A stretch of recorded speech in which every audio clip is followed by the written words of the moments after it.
Pung, kok mirip kali kau sama siapa? Sama yang mangkir 2 kali itu.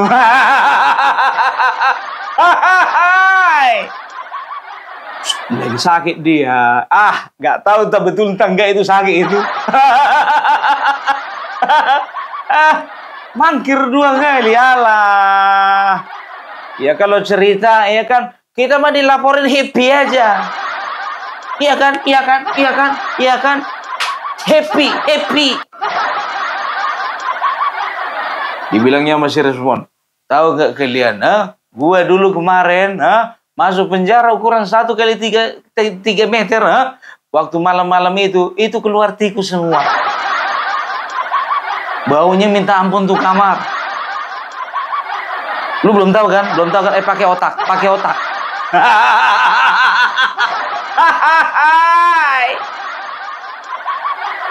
Ditakut-takutinya orang masuk penjara. Aduh, Pung, jujur, serius dulu kau, Pung. Perasaan Egy Sujana ndak ada kayak gitu, Pung. Aku siapa lagi ngomongin Egy Sujana? Enggak. Itu topi sama kacamata, iya, kumisnya perhatikan. Ini apa judulnya nih? Egy Sujana featuring Charlie Chaplin. Iya, casingnya Egy Sujana, tapi mentalnya mental Charlie Chaplin.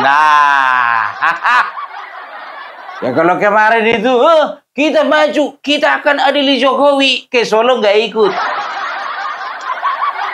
Sampai klarifikasi itu orang-orang yang di dalam bus itu, mama-mama itu, apa dibilangnya, Bang Egy ketika datang ke sini ternyata dia ditahan, dilakukan pemeriksaan, tapi alhamdulillah sore ini udah bebas.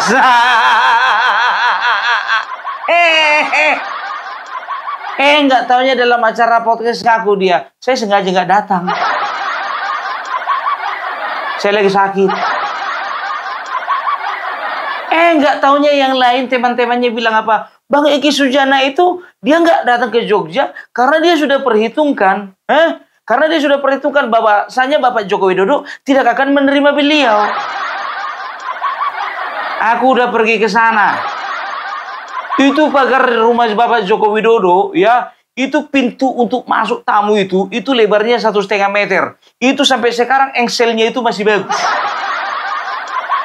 Belum karatan. Sering dikasih pelumas. Jadi kalau dibuka tutup masih lancar dia. Mau dari mana kau masuk? Dari pintu gerbang. Di sebelah kanan ada gerbangnya. Tempat nyimpan mobil bisa masuk kau. Mau dari mana lagi? Akses pintu belakang. Bisa, langsung ke dapur. Banyak kali gaya. Bang Egy Sujana sudah memperhitungkan semua. Pret, cerot. Tiba ke Jogja kemarin nggak ada datang dia, ke Solo nggak datang juga. Dipanggil polisi dia mangkir sekali. Dipanggil sekali lagi mangkir lagi 2 kali. Kalah pala pet. Kalau gaya, kemarin wakilnya menabrakkan diri ke motor. Fitnah itu, Pung. Siapa yang fitnah? Mana buktinya? Banyak kali gaya. Sekarang ketuanya nggak berani dia memenuhi undangan polisi. Undangan ini masih undangan. Klarifikasi 2 kali. Twice. In English twice. Kok habis ini? Ya, itu dia. Tapi tolonglah dulu, Pung. Tolong dulu, lepas dulu kumismu itu. Nggak konsentrasi kami. Sekarang begini, ya. Sore hari ini, ya, aku mau bahas tentang Rismond. Sebentar, Pung, sebentar. Kemarin kau berpenampilan seperti si Tompel yang kau bahas Dokter Tifa. Sekarang kau berpenampilan Egy Sujana featuring Charlie Chaplin yang kau bahas di Rismond. Di mana letak konsistenmu, Pun? Sama aja kalau dibilang orang sana, dibilang apa sama Refli Harun, ya kan? Dibilang juga Rocky Gerung, dibilang juga orang TPUA. Sama aja hukum parbelang ini inkonsisten, sama seperti Bapak Jokowi. Ya iyalah mirip, wah awak bapak sama anak, ya kan? Tapi beda kakak. Iya kan? Rismond hari ini diperiksa oleh ya Polda Metro Jaya, ya. Hanya untuk memberi klarifikasi. Tenang, tenang ya. Kalau Rismond keluar ketawa-ketawa, itu artinya apa?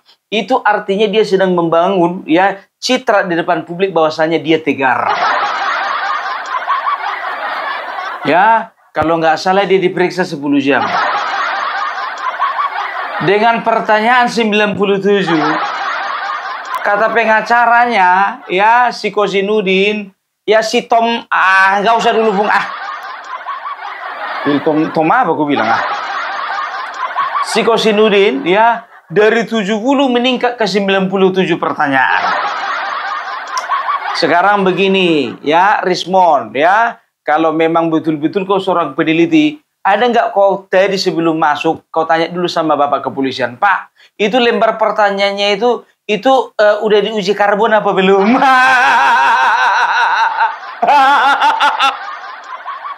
Kalau bisa Pak, kasih pertanyaan saya dengan tulisan Times New Roman ya Pak. Udah kau bilang kayak gitu. Kenapa komplain kau dikasih 70 pertanyaan meningkat jadi 97 pertanyaan? Tapi peneliti, saintis. Harusnya bangga dong 97 pertanyaan, iya kan? Sekarang begini, ya Bapak Joko Widodo, ya 22 pertanyaan 1 jam, ya 22 pertanyaan 1 jam. Kalau misalnya diperiksa, kalau disamakan sama Rismond, ya sama-sama 10 jam, ya 1 jam 22 pertanyaan, ya berarti kalau 10 jam Bapak Joko Widodo sanggup menjawab 220 pertanyaan, kan begitu. Nah, si Rismond sanggupnya cuma 90 pertanyaan, 97 pertanyaan. Dan itu katanya tadi ada beberapa pertanyaan yang saya tidak mau menjawab. Jadi di sini sudah kelihatan tingkat kecerdasan Rismond dengan Bapak Joko Widodo. Itu 2 kali lipat Bapak Joko Widodo lebih cerdas daripada Rismond. Bangga si Rismond, 97 pertanyaan dijawab dalam 10 jam. Dari sini saja sudah kelihatan kecerdasanmu Rismond. Masih di bawah Bapak Jokowi. Itu yang pertama. Yang kedua, ya Bapak Joko Widodo sudah 5 kali ikut pemilihan. Kau sekali pun ikut pemilihan RT belum.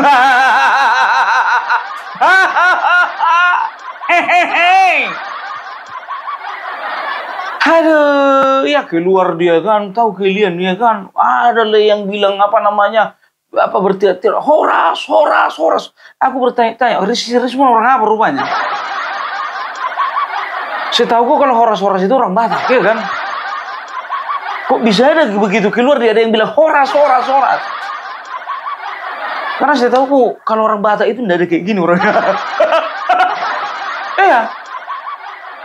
Orang Batak itu terkenal dengan pencinta kedamaian. Pencinta kejujuran, tidak pernah membuat masalah, tidak pernah membuat gaduh, walaupun di dalam keluarga, kalaupun ada itu cuman oknum. Apalagi ini buat gaduh satu negara. Aduh, iya kan? Kita nggak tahu ya apa pertanyaan yang dilontarkan pihak kepolisian. Tapi garis-garis besarnya tadi sudah dibeberkan sama si Rismond. Ya terkait bagaimana penelitian, ya kan? Dipertanyakan kepolisian. Apa otoritas Bapak melakukan penelitian?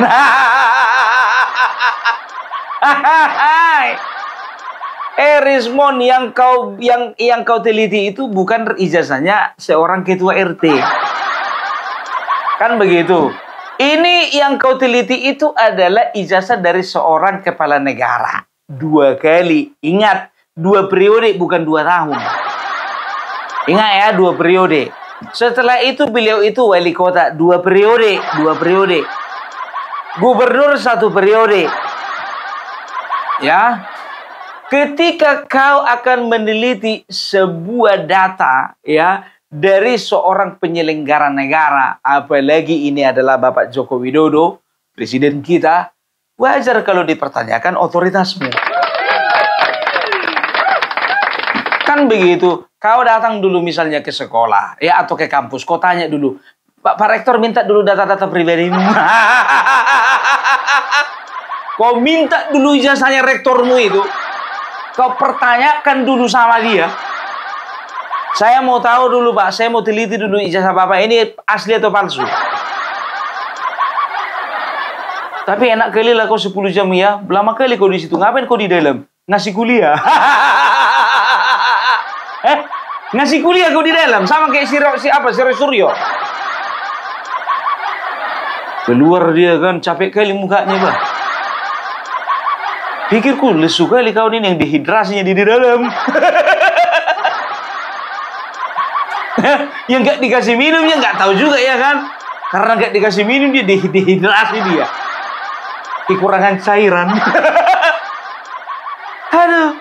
Aduh. Ya, tapi apapun ceritanya nggak usah senang. Karena Suryo juga kemarin itu ya itu dalam rangka hanya minta klarifikasi, bukan pemeriksaan sebagai terlapor ya. Dan juga ini sekarang respon juga sudah terklarifikasi, hanya sekedar memberikan klarifikasi ya.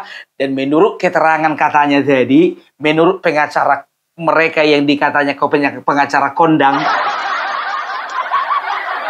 mau jatuh ini nggak ada beda. Sebentar dulu ya, sebentar, agak susah. Lem mana lem. Nggak ada lem, Bah. Oh, ada ini. Oke, lanjut. Sampai mana tadi? Pengacara kondang, Bung. Jadi menurut pengacara kondang keterangannya, katanya ya Kurnia nggak kelihatan karena juga sedang sakit. Terserah kalian mau percaya atau enggak. Ya kan? Egy Sujana sekarang ya 2 kali mangkir nggak kelihatan karena apa? Karena lagi bikin podcast. Bukan yang ini. Ini bukan Egy Sujana. Oh, Pumpar Belak. Serius dulu kok mirip, Pung. Ya, jadi dia itu katanya lagi sakit, tidak bisa memenuhi panggilan polisi 2 kali. Dan dia berjanji kalau sembuh, ya, maka dia akan kembali bisa merespon panggilan dari pihak kepolisian, kan begitu? Iya kalau sembuh. Kalau enggak, gak boleh gitu, Bung. Kalau orang sakit itu didoakan biar sembuh lah. Ya kan gue bilang kalau sembuh. Mudah-mudahan secepatnya kan gitu. Maksudmu secepatnya apa? Hah? Ya secepatnya dipanggil ke rumah pulang. Ya kan secepatnya dipanggil ke rumah pulang. Enggak aja kalian terlalu negatif sama Pumpar Belaka. Ya, jadi Riza Fadila, wakil ketua, ya kan, nggak tahu entah kenapa ya, selalu saja dia ini sebelumnya dia itu kan garang gitu kan, tiba-tiba itu kegarangannya itu berkurang 2 kali lipat. Tapi masih mending wakil ketuanya jantan menghadapi permasalahan walaupun gemetaran, kan begitu. Daripada ketuanya sama sekali nggak kelihatan batang hidungnya.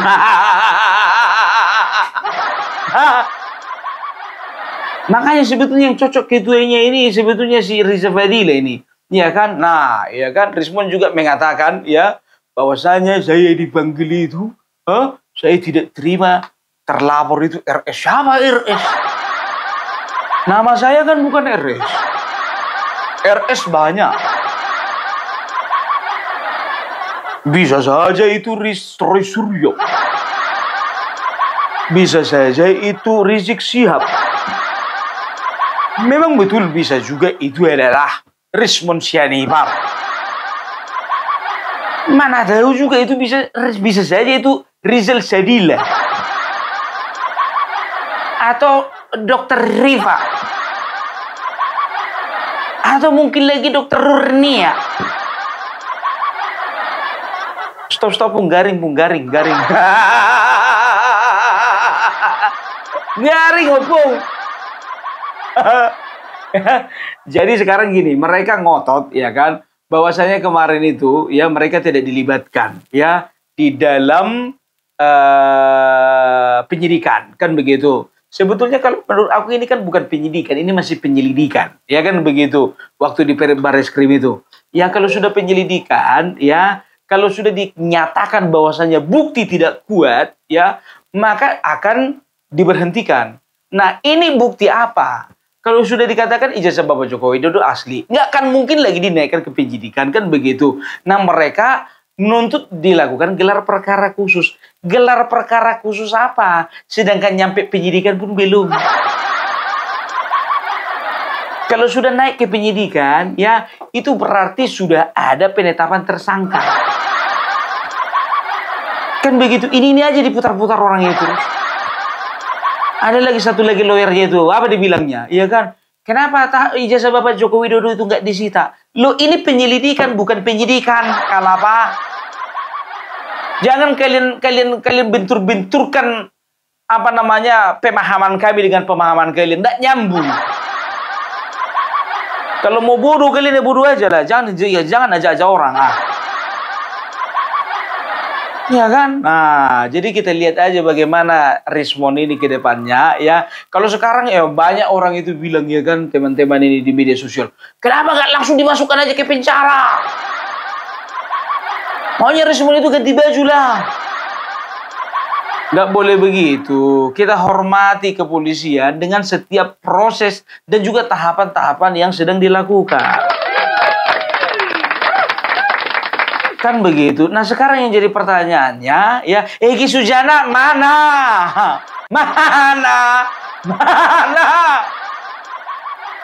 Egy Sujana mana? Ini satu ini perlu diperiksa ya.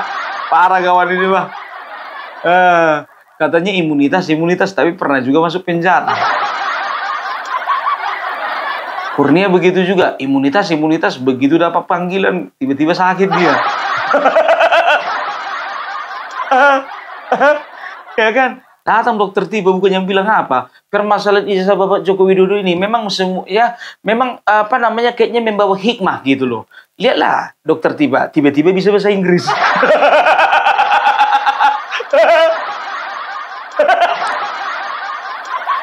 Salut aku salut. Kapan lah kursus kawan ini ya kan? Aduh ya, luar biasa ya. Jadi sekarang gini, kita masuk ke tahapan yang lebih serius. Maksudnya pembahasan serius gimana? Yang tadi opening. Masih opening yang tadi itu? Masih opening itu. Ini bagian seriusnya ini.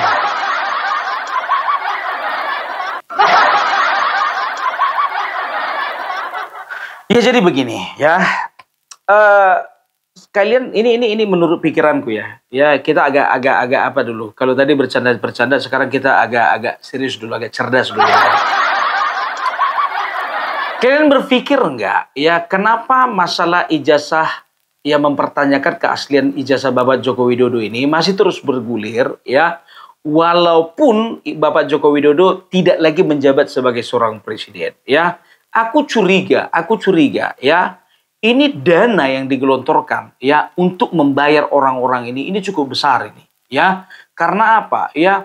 Coba bayangkan kalian ya, adalah sebuah kebodohan ketika kita berpikir bahwasanya Bapak Joko Widodo itu tidak punya ijazah. Itu kebodohan ya. Tapi mereka berani mengambil risiko ya. Satu ketika ijazah Bapak Joko Widodo itu memang betul-betul asli ya, mereka ini bisa masuk penjara, mereka sudah pikirkan risiko itu, kan begitu ya. Tapi ini mereka gaungkan terus dengan keras ya, risiko mereka itu di penjara ya, itu risiko mereka pasti masuk penjara ya. Tapi kenapa mereka bisa ngambil resiko sebesar itu? Berarti ada bayaran yang sama besarnya dengan resiko yang mereka ambil. Pung, sebentar dulu. Kalau menurutmu ini kepastian atau asumsimu aja? Ini cuma asumsi, ya kan? Bisa saya karena coba perhatikan kalian dulu ya. Kayak kemarin gitu loh. Ya ini ijazah bergulir mulai dari tahun 2021, bergulir terus sampai sekarang. Kan begitu. Kenapa kasus ijazah Joko Widodo ini, ya Bapak Joko Widodo ini yang diangkat gitu? Kenapa nggak kasus yang lain? Kalau mereka memang bisa contoh katakanlah korupsi, atau misalnya katakanlah penyelewengan kekuasaan atau abuse of power, setelah itu ada nepotisme, setelah itu ada pengangkangan undang-undang atau apapun itu yang mereka tuduhkan selama ini, atau Bapak Joko Widodo itu adalah bagian dari PKI, ataupun juga Bapak Joko Widodo ini membangun IKN itu untuk keuntungan pribadi, kan begitu, ya kan? Kenapa nggak isu seperti itu yang mereka angkat? Kenapa? Karena mereka tidak punya cukup data sama sekali. Kalau mereka angkat mengenai IKN, ya mereka tidak punya data, ya. Mereka mau angkat masalah korupsi, mereka tidak punya fakta, tidak punya bukti. Mereka angkat mengenai nepotisme, mereka nggak punya alasan, nggak punya bukti gitu loh, ya. Dan juga ini sangat berisiko besar gitu loh, berisiko besar gitu loh, ya. Karena memang ini sudah membawa kegaduhan yang lebih besar lagi, kan begitu. Kenapa mereka ngambil yang masalah ijazah palsu, masalah yang remeh-temeh? Karena mereka tahu, ya, kalaupun harus masuk penjara, efeknya tidak sebesar ketika mereka memfitnah Bapak Joko Widodo makan uang korupsi dari hasil pembangunan IKN. Kok makin kayak gini penampilanmu makin cerdas ya, Bung, ya? Masa sih? Masa sih? Fix ya? Pakai belangkon, aku nggak pakai belangkon lagi ya. Gitu dia ya. Jadi kalau aku katakan sebetulnya di belakang mereka ini ada pendana besar. Pasti ada pendana besar ya. Kalau aku perhatikan pendananya itu pertama itu ya, itu dari bisnismen nakal ya. Bisnismen nakal itu seperti apa ya? Bisnismen ya, pelaku bisnis yang yang kerajaan bisnisnya itu terganggu oleh kebijakan-kebijakan Bapak Joko Widodo selama memerintah. Loh, kenapa mereka bergeraknya baru sekarang, Pung? Ya karena Bapak Joko Widodo sudah lengser, sudah purna tugas, makanya beraninya sekarang. Kalau kemarin mana berani orang itu? Nah, makanya digas terus supaya apa? Supaya ini mereduksi ya kekuatan Bapak Joko Widodo yang dipastikan 2029 akan bersinar terang, kekuatannya akan berlipat-lipat kali ganda. Nah, kalau Bapak Joko Widodo masih memiliki pengaruh di dunia politik ya, pengaruh yang kuat, maka ini akan semakin mematikan bisnis mereka. Kalian perhatikan Riza Khalid ya, coba bayangkan kalian, selama ini nggak pernah tersentuh. Pertanyaanku, apakah Bapak Joko Widodo nggak tahu kalau dia itu mafia? Tahu ya, tapi apakah Bapak Joko Widodo tidak memiliki keberanian? Ya, mungkin ya, kalau keberanian beliau punya ya, tapi mungkin time-nya masih kurang tepat. Karena beliau tahu akan ada tangan yang lebih kuat ya untuk menghajar orang ini, yaitu tangan yang ditunjuk oleh Bapak Joko Widodo, yaitu Bapak Prabowo yang sudah disokong, disupport-nya untuk menjadi presiden. Beliau mempercayakan kekuatan itu kepada Bapak Prabowo untuk membereskan semua orang-orang itu. Itu ya, jadi kalau bisa dikatakan pengaruh Bapak Joko Widodo ini ya memang dalam pemerintahan tidak sekuat dulu karena beliau bukan lagi presiden, kan begitu. Tapi dari segi ketokohan, segi karisma, dari segi kepemimpinan, leadership, dari segi relasi, beliau ini masih diperhitungkan bukan hanya di nasional, tapi juga di dunia internasional.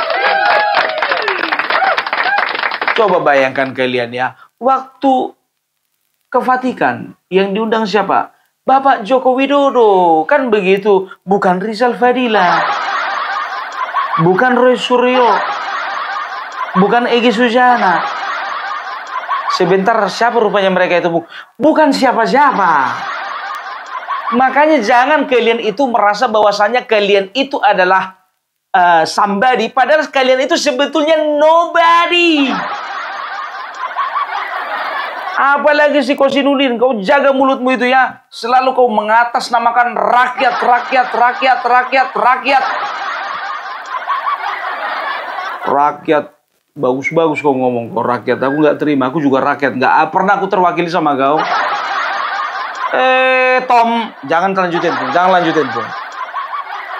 Nggak usah dilanjutin, Bung. Nggak usah. Biar kami aja. Biar kami aja, Bung. Itu dia, ya. Jadi kalau kukatakan ini ada desain besar sebetulnya, ya. Karena memang sejak lama ini sudah kucurigai ini ada dana besar. Karena apa? Ini resikonya ini berat. Resikonya ini pasti masuk penjara. Karena apa? Sudah bersentuhan langsung dengan hukum gitu loh, ya. Mereka tahu mereka bakalan resikonya itu akan masuk penjara, tapi mereka terima karena apa? Bisa jadi mereka terima bayaran. Ku bilang apa tadi? Bisa jadi. Gitu loh. Aku tidak menuduh, kemungkinan. Nggak tahu kemungkinannya kecil apa besar. Gitu. Ya, jadi ketika sempat misalnya terjadi chaos di tengah bangsa ini, di tengah masyarakat ini, ya, akan ada pihak-pihak yang diuntungkan karena apa? Karena mereka akan memanfaatkan situasi. Ya, bisnismen nakal ini, pengusaha-pengusaha nakal ini, biar tahu kalian, mereka ada di balik, ya inilah dia menamakan diri akademisi. Ada di balik politisi, ada di balik saintis, ada di balik pemuka agama. Bisa saja mereka pengaruhi itu bagaimana supaya mereka itu bisa menguatkan lagi kerajaan bisnis mereka yang sudah dirusak oleh Bapak Joko Widodo. Ternyata makin rusak dibikin Bapak Prabowo. Ya, jadi itu aja lah dulu dari Pumpar Belak, ya. Mudah-mudahan kita doakan saja, ya, yang kemarin mangkir 2 kali cepat sembuh supaya cepat memenuhi panggilan polisi. Kasihan itu, Pak, daripada nanti diangkut begitu begitu sehat langsung diangkut, kan lebih bagus datang sendiri. Oke? Jadi itu dari Pumpar Belak. Salam NKRI, NKRI harga mati.